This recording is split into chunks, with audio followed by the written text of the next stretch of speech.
Back with another episode of Good Day, Bad Day. And it is easy to get lost in everything and the chaos of what Ironman was.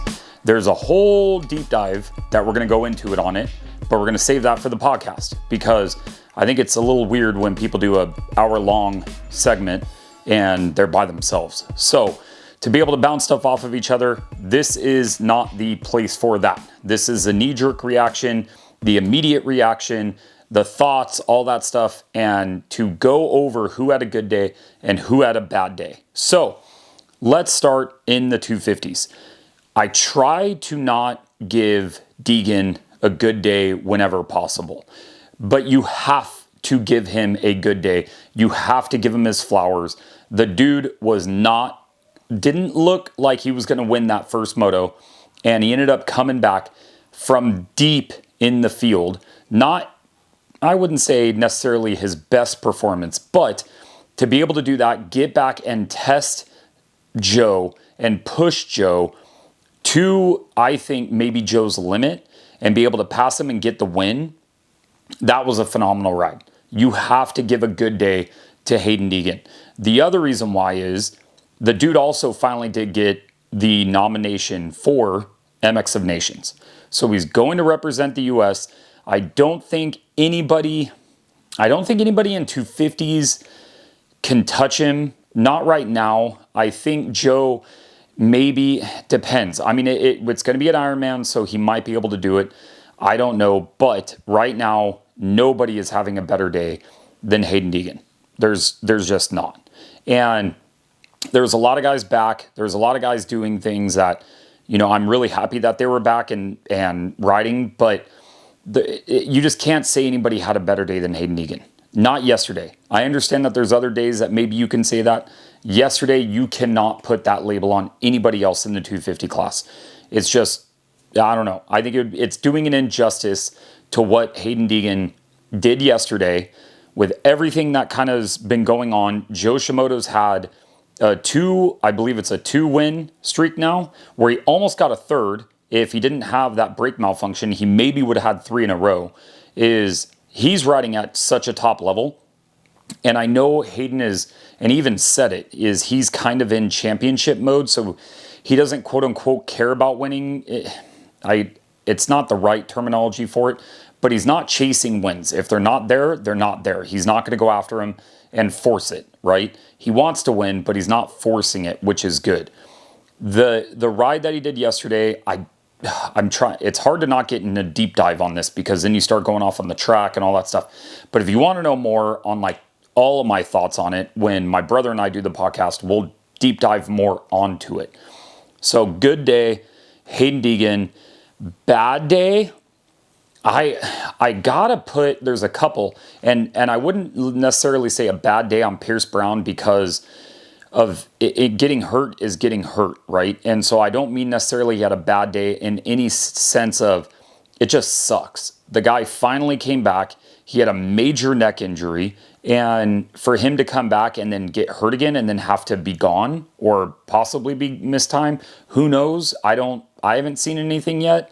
And to have him kind of experience that is a bad day. So that, I guess the biggest reason why is if with Levi he's not the best dude on PC Kawasaki right now. You have Marchbanks ahead of him. You had Hammaker finish if I remember right, it's been a little while now, Hammaker finishing ahead of him in Supercross. What's the deal? What is going on? I mean, Drew Adams had, honestly, you could even label Drew Adams as having a good day. That dude had a great ride. And to get 5th overall, Levi Kitchen to get 8th overall, what's going on? That dude was supposed to be a championship contender. I want him to contend. I want these guys. I wish there would be 15 dudes battling for the lead. It'd be great. It would make racing better. It would make it more entertaining. I want these guys to perform.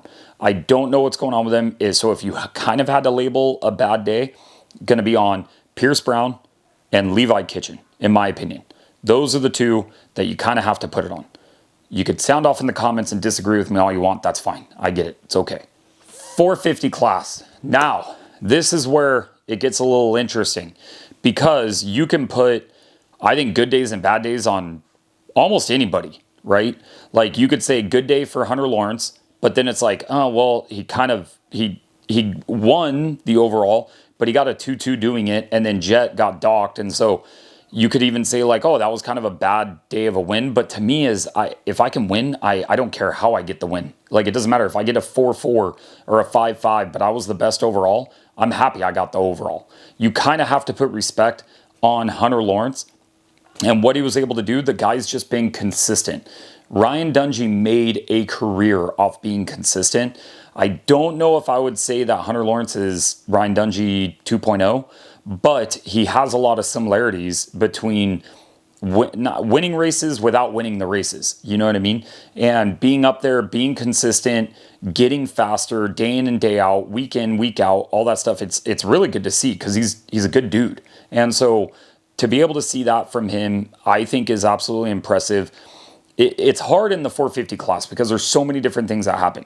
I kind of have more of a clear who had a bad day, but when it comes to a good day, I can name off a few different people. RJ Hampshire getting second overall. I knew that dude was going to perform. You could go back and look through previous podcasts and previous things that I've done. I have always thought that RJ Hampshire would perform well on a 450, and he's proving it. He's doing it. He's consistently been doing it. There's been a couple weeks where it's kind of been in and out and things like that.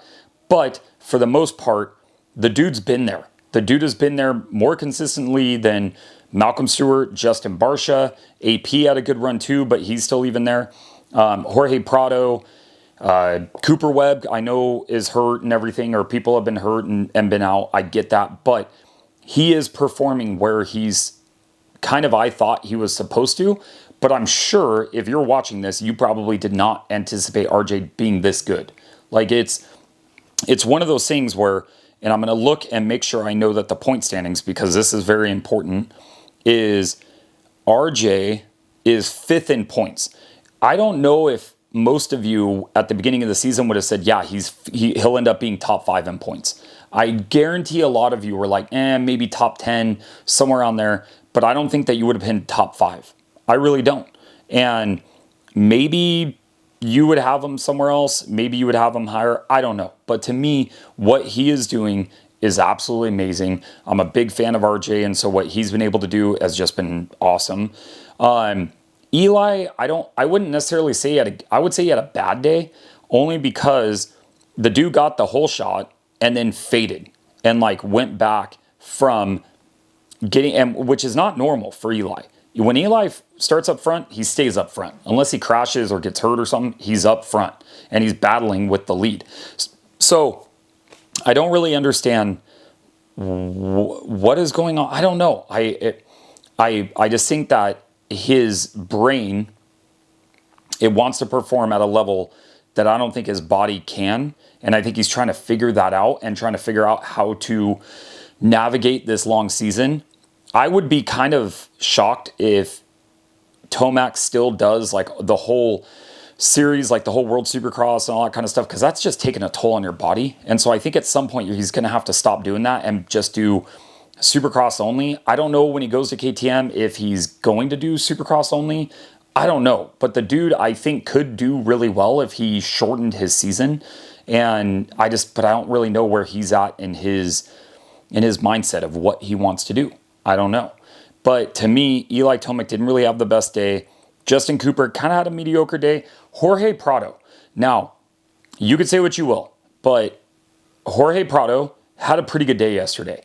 After everything that has been going on, and especially right before the race, there was a whole bunch of rumors about him possibly figuring out how to get out of his contract and go to KTM and all this kind of stuff, which I will discuss on the podcast. I have some theories and some thoughts, but for him to have to do all that, for the constant assault that he's been under for his performance or lack thereof is got to be weighing on him. The dude's a world champion. You don't accidentally become a world champion. And so for him to kind of have to deal with this, I don't think he was ever expecting it. Ever. I don't think that was ever going to be something that he anticipated. And for him to kind of figure it out a little bit and to be able to get 5th overall, I mean, that's good for him. I know that we're kind of in that weird stage where it's like, oh, getting a 5th is good for him, but it really is. It really is good for him to get a 5th. He needed it. And Unadilla, I think, is a track that suits him as well. And so it's going, maybe the momentum keeps going. Maybe the dude ends up on the box next weekend. You know, like maybe that momentum is going and then he falls in love or back in love with the Kawasaki. They figure something out and he stays there. Rest is history. I don't know. But it seems like that he's figuring some things out a little bit here and there. So I would put Prado as having a good day. And who had a bad day? So you got to give it to 2 people, really. Jet Lawrence, and there's 2 reasons why, okay? 2 different reasons why. Jet Lawrence and Chase Sexton. Jet is getting it because the dude got screwed. And I understand it's the rule. I agree with you. They enforced the rule correctly, but the rule's dumb. That rule of Jet Lawrence getting an advantage or whatever you want to call it, that rule is dumb, okay? I don't like that rule. I feel like that there's going to be more to it than just, oh, if you jump the gate and then you end up going. The rule needs to be adjusted. However it ends up happening, I don't know, but I don't think the guy got a fair shake on that one. To me, to get a full lap deduction, that was, in my opinion, ridiculous. But the rule is the rule. They enforce the rule, so you can't do anything about it. They enforce the rule. I feel like that if you were in the AMA and that is what you had to do, then you have to do it. I know people are going to say, well, go back to the the Chase Sexton in Supercross where he jumped the gate. I get it. I hear you. I understand that, but I don't remember exactly what happened. And I guess if you jump the gate and then everybody goes and then you technically start behind them or something, then it doesn't count as much. I don't know. And it's really hard to kind of keep track of all these things. But Jet Lawrence did not have a good day yesterday because of that. The dude would have won the overall. He would have easily won the overall. I still think he should have kept chasing Chase in the first moto because I think he really could have pushed him eventually and maybe even got the lead. I think that could have been a better battle. I get that Jet was like, okay, let me kind of get some championship points here. But the dude ended up getting freaking blocked anyways. And so it's frustrating on that front. I mean, it really is. I mean, the dude went 17th and then first. I mean, I think he ended up finishing 3rd in the first moto technically.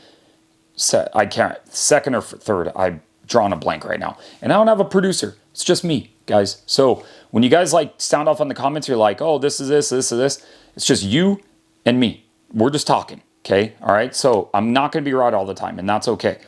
So Jet Lawrence could have had the overall yesterday. It was an unfair dock. I don't really understand it, but it is what it is, sadly. So Chase Sexton's also getting the bad day because the dude performed. That dude yesterday was what I want Chase to be, because when Chase is that Chase, backwards cap Chase, whatever you want to call it, that dude is on Jet's level just as much. There's times where he sometimes looks better than Jet. And it's rare, but there are times where he looks better than Jet. And for him to get the first moto win and then have a weird crash in the second moto and bent the brake rotor or got a rock stuck, who knows, but the front wheel locked up regardless of what happened. And shout out Ian Harrison for saying that there was a bike malfunction. I mean, I know you probably couldn't really argue it because you could see it, but he actually said, like, if there is something wrong or if we deem that there was something that we could have done to prevent it, we need to research that and do that. Shout out to him. I mean, be able to, because not as many team managers do that, and they should. So it sucks. I didn't like that Chase left the bike sitting there. I mean, I kind of understand because you kind of want to get out of it and you can't really do anything because you can't pick it up. But I don't know. I feel like I would have done a little bit more, but I'm also not a pro rider that's at the top of the level. And I don't know, maybe you're just really pissed off because you thought, you would have won that race, you know, or you could have at least battled for the win. So I kind of understand that. But I mean, you have to put the bad day on those two. I'm looking to make sure I didn't forget anybody else. But like I said, this is an open forum. I'm developing this series to have conversations with you guys. When you guys comment on here and give me reasons why I'm stupid, I'm not going to yell at you and be like, well, screw you, and then block you. I'm going to be like, all right, well, tell me why. Give me a reason. Like, okay, cool. You think Chase's bike is red? All right, cool. I see that it's orange, but let's talk about it, right? That is what I'm building 23 Media to be, is a open forum.